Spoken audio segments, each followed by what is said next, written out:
አንድ አብርሃም ሸመገለ፣ በዘመኑም አረጀ፣ እግዚአብሔርም አብርሃምን በሥራው ሁሉ ባረከው።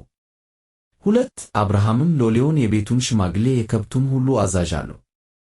3 እጅህን ከጭኔ በታች አድርግ፣ እኔም አብሬ ከምኖራቸው ከከነዓን ሴቶች ልጆች ለልጄ ሚስት እንዳትወስድለት በሰማይና በምድር አምላክ በእግዚአብሔር አምልሃለሁ። 4 ነገር ግን ወደ አገሬና ወደ ተወላጆቼ ትሄዳለህ፣ ለልጄ ለይስሐቅም ሚስትን ትወስድለታለህ። 5 ሎሌውም ሴቲቱ ምናልባት ወደዚህ አገር ከእኔ ጋር ለመምጣት እምቢ ያለች እንደሆነ ልጅህን ወደ ወጣህበት አገር ልመልሰው አለው። 6 አብርሃም አለው፣ ልጄን ወደዚያ እንዳትመልስ ተጠንቀቅ። 7 ከአባቴ ቤት ከተወለድሁባት ምድርም ያወጣኝ ይህችንም ምድር እሰጥሃለሁ ብሎ የነገረኝና የማለልኝ የሰማይ አምላክ እግዚአብሔር እርሱ መልአኩን በፊትህ ይሰድዳል፣ ከዚያም ለልጄ ሚስትን ትወስዳለህ። 8 ሴቲቱም ከአንተ ጋር ለመምጣት እምቢ ያለች እንደሆነ ከዚህ ካቀረቡህ መሐላ ንጹሕ ነህ፣ ልጄን ግን ወደዚያ አትመልሰው። 9 ሎሌውን ከጌታው ከአብርሃም በታች እጁን አደረገ፣ ስለዚሁም ነገር ማለት 10 ሎሌውም ከጌታው ግመሎች መካከል 10 ግመሎችን ወስዶ ከጌታውም ዕቃ መልካም መልካሙን ይዞ ተነስቶም ወደ መስከጦምያ ወደ ናኮር ከተማ ሄደ። 11 ሲመሽም ሴቶች ውሃ ሊቀዱ በሚወጡበት ጊዜ ከከተማይቱ ውጪ በውሃው ድጓድ አጠገብ ግመሎቹን አስበረከከ። 12 እንዲህም አለ፣ የጌታዬ የአብርሃም አምላክ እግዚአብሔር ሆይ እለምንሃለሁ፣ መንገዴን ዛሬ በፊቴ አቅናልኝ፣ ለጌታዬም ለአብርሃም ምሕረትን አድርግ። 13 እነሆ በዚህ የውሃ ምንጭ አጠገብ እኔ ቆሜአለሁ፣ የዚህችን ከተማ ሴቶች ልጆች ውሃውን ሊቀዱ ይመጣሉ። 14 ውሃ አጠጣ ዘንድ እንስራሽን አዘንብኜ የምላት፣ እርሷም አንተ ጠጣ፣ ግመሎችን ደግሞ አጠጣለሁ የምትለኝ ቆንጆ እርሷ ለባሪያህ ለይስሐቅ ያዘጋጀሃት ትሁን፣ በዚህም ለጌታዬ ምሕረትን እንዳደረግህ አውቃለሁ። 15 ይህን መናገሩንም ሳይፈጽም እነሆ ሚልካ የወለደችው የባቱኤል ልጅ ርብቃ እንስራዋን በጫንቃዋ ተሸክማ ወጣች። ሚልካም የአብርሃም ወንድም የናኮር ሚስት ናት። 16 ብላቴናይቱም መልክዋ እጅግ ያማረ ወንድ የማያውቃት ድንግልም ነበረች። ወደ ምንጭም ወረደች፣ እንስራዋንም ሞላች፣ ተመልሳም ወጣች። 17 ሎሌውም ሊገናኛት ሮጠና ከእንስራሽ ጥቂት ውሃ ታጠጪኝ ዘንድ እለምንሻለሁ አላት። 18 እርሷም ጌታዬ ሆይ ጠጣ አለችው። ፈጥናም እንስራዋን በእጇ አውርዳ አጠጣችው።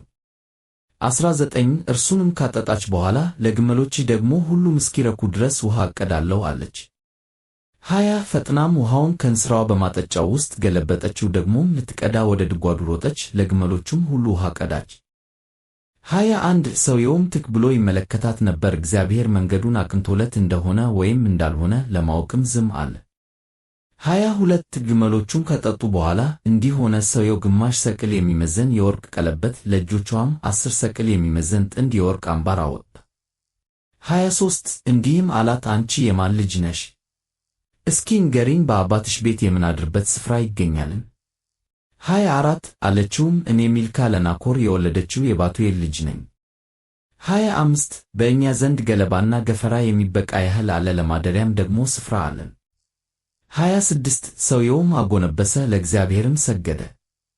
27 እንዲህም አለ፣ ቸርነቱንና እውነቱን ከጌታዬ ያላራቀ የጌታዬ የአብርሃም አምላክ እግዚአብሔር ይመስገን፣ እኔ በመንገድ ሳለሁ እግዚአብሔር ወደ ጌታዬ ወንድሞች ቤት መራኝ። 28 ብላቴናይቱም ሮጠች፣ ለእናቷም ቤት ይህን ነገር ሁሉ ተናገረች።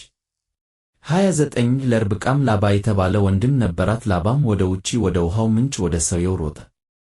30 ቀለበቱንና አምባሮቹን በእህቱ እጅ ባየ ጊዜ የእህቱን የርብቃንም ነገር ያ ሰው እንዲህ አለኝ ያለችውን በሰማ ጊዜ እርሱ ወደዚያ ሰው መጣ፣ እነሆም በውሃው ምንጭ አጠገብ ከግመሎቹ ዘንድ ቆሞ ነበር። 31 እርሱም አለው፣ አንተ የእግዚአብሔር ቡሩክ ግባ፣ ስለምን አንተ በውጭ ቆመሃል? እኔም ቤቱን ለግመሎችም ስፍራ አዘጋጅቻለሁ። 32 ሰውየውም ወደ ቤት ገባ፣ ግመሎቹንም አራገፈ፣ ገለባና ገፈራም ለግመሎቹ አቀረበ፣ እግሩን ይታጠብ ዘንድ ከእርሱም ጋር ላሉት ሰዎች እግር ውሃ አቀረበ። 33 መብልንም በፊቱ አቀረበለት፣ እርሱ ግን ነገሬን እስክናገር ድረስ አልበላም አለ። እርሱም ተናገር አለው። 34 እርሱም አለ፣ እኔ የአብርሃም ሎሌ ነኝ። 35 እግዚአብሔርም ጌታዬን እጅግ ባረከው፣ አገነነውም፣ በጎችንና ላሞችን፣ ብርንም ወርቅንም፣ ወንዶች ባሪያዎችንና ሴቶች ባሪያዎችን፣ ግመሎችንም አህዮችን ሰጠው። 36 ሳራም የጌታዬ ሚስት በእርጅናው ለጌታዬ ወንድ ልጅን ወለደች፣ የነበረውንም ሁሉ ሰጠው። 37 ጌታዬም እንዲህ ሲል አማለኝ፣ እኔ ካለሁበት አገር ከከነዓናውያን ሴቶች ልጆች ለልጄ ሚስትን አትውሰድ። 38 ነገር ግን ወደ አባቴ ቤት ወደ ወገኔም ሂድ፣ ለልጄም ሚስትን ውሰድለት። 39 ጌታዬንም ሴቲቱ ምናልባት ባትከተለኝስ አልሁት።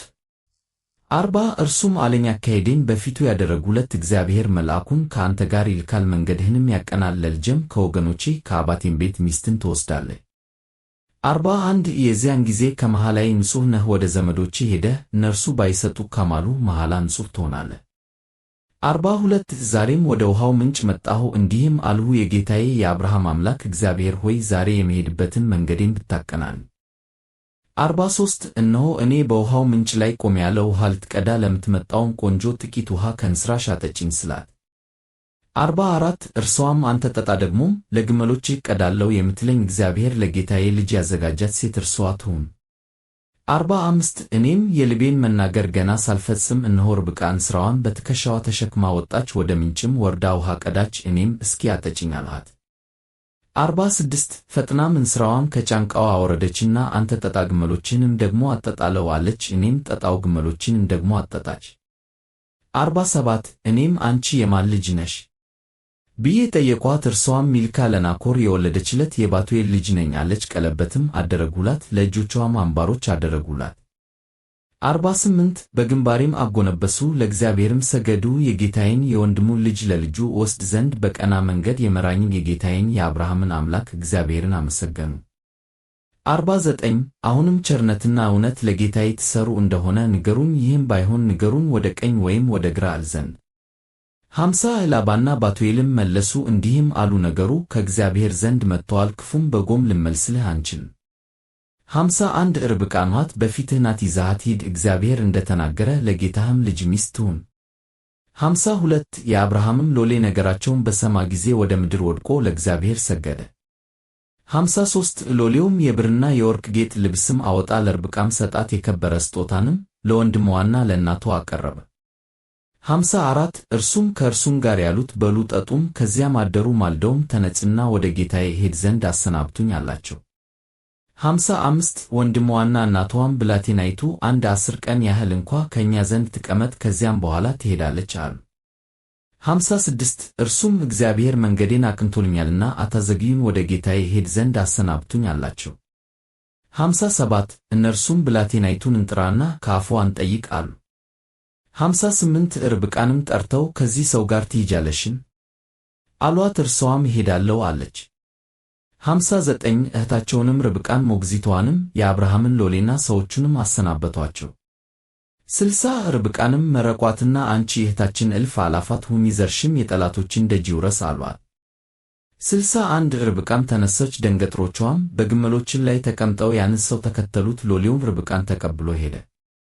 62 ይስሐቅም በኤርለሃይሮይ በሚሏት ምንጭ መንገድ መጣ፣ በአዜብ ምድር ተቀምጦ ነበርን። 63 ይስሐቅም በመሸ ጊዜ በልቡ እያሰላሰለ ወደ ሜዳ ወጥቶ ነበር፣ ዓይኖቹንም አቀና፣ እነሆም ግመሎች ሲመጡ አየ። 64 ርብቃም ዓይኖቿን አቀናች፣ ይስሐቅንም አየች፣ ከግመልም ወረደች። 65 ሎሌውንም ሊገናኘን በሜዳ የሚመጣ ይህ ሰው ማን ነው አለችው። ሎሌውም እርሱ ጌታዬ ነው አላት። እርሷም መሸፈኛ ወስዳ ተከናነበች። 66 ሎሌውም ያደረገውን ነገር ሁሉ ለይስሐቅ ነገረው። 67 ይስሐቅም ወደ እናቱ ወደ ሳራ ድንኳን አገባት፣ ርብቃንም ወሰዳት፣ ሚስትም ሆነችው፣ ወደዳትም። ይስሐቅም ከእናቱ ሞት ተጽናና።